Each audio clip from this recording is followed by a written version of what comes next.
After we have imported all the audio tracks, it's time to organize them. I did not do this in real time because it took me a little while.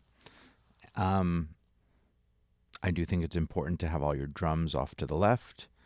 I want to talk about the song structure a little bit, but let's see what I have at least. So I have, let's talk about the song structure. Where is the edit window? All right, so the song is kind of really in three parts. And if I zoom like this, you can see them for the most part. There is what I'm calling a verse. It's not really a verse, it's like the first section.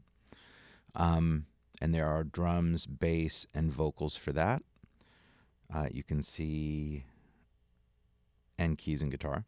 You can see the vocals. Oh, I have everything in. There we go. So this is like the verse section of vocals and associated backup vocals. Then there is a middle section that I'm calling a bridge, even though it's really not a bridge. That is all vocals, no instrumentation. That's why you see a gap there.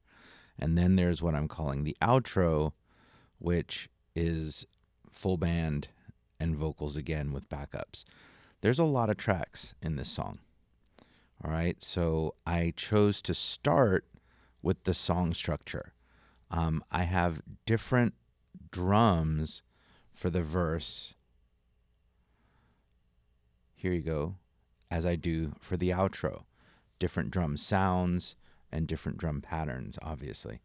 But I did choose to do different drum sounds. So those are all on different tracks. I went ahead and made a routing folder for the verse drums. I made a routing folder for the bass. I made a routing folder for the backup vocals for each section. All right, so that kind of gets it a little bit more controllable. I did not choose to do anything for the guitars yet. There's only 5 guitars, including the keys, so those chord-bearing instruments. 2 of which, the verse is pretty simple, just keys and guitar, and then 3 guitars and keys in the second section, in the outro. I felt that I could control those and I didn't need to put them in routing folders. The bass, even though it's just 2 tracks, I figured, it's convenient. I didn't go over how to do that, so I'm going to do that with the second set of drums. I'm highlighting. Remember, click, hold shift, and click the last in your selection. You'll get all of them. Shift, Command, and N will get a new track. I'm going to make this a stereo routing folder. And if I name this drums outro now, then I will have, once I take these and drop them in, order of this operation doesn't really matter. And I have all these highlighted, shift option to the output, to the bus.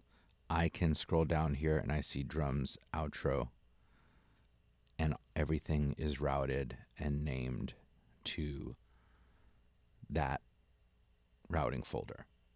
All right, so given everything in organizationally, it can all fit on my small laptop screen.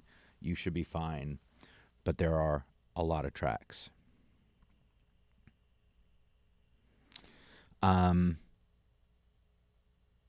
There you have it. I already have a master fader. One last thing.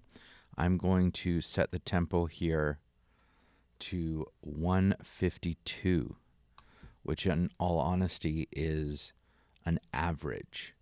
So a little backstory on this project. A former student came in over the break, visiting from college, and she wanted to do a song. She did this song to an instrumental, and that instrumental did vary in its tempo. So when I went back and made the music, I had to tempo map the instrumental. I had to tempo map my session to the instrumental because these vocals were sung to that varying tempo. So now that we're importing these into a new mix session, would it be nice to have given you the tempo mapped session? Absolutely. It would be more precise.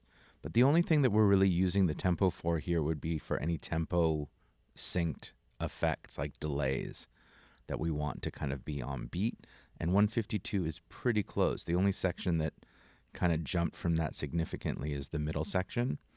And I think we'll be okay. And worst comes to worst, we're going to set that to 155. But I don't think we'll need to do that. We'll revisit it as we go. All right, so tempo. Our session is organized. We have yet to even listen to any of it.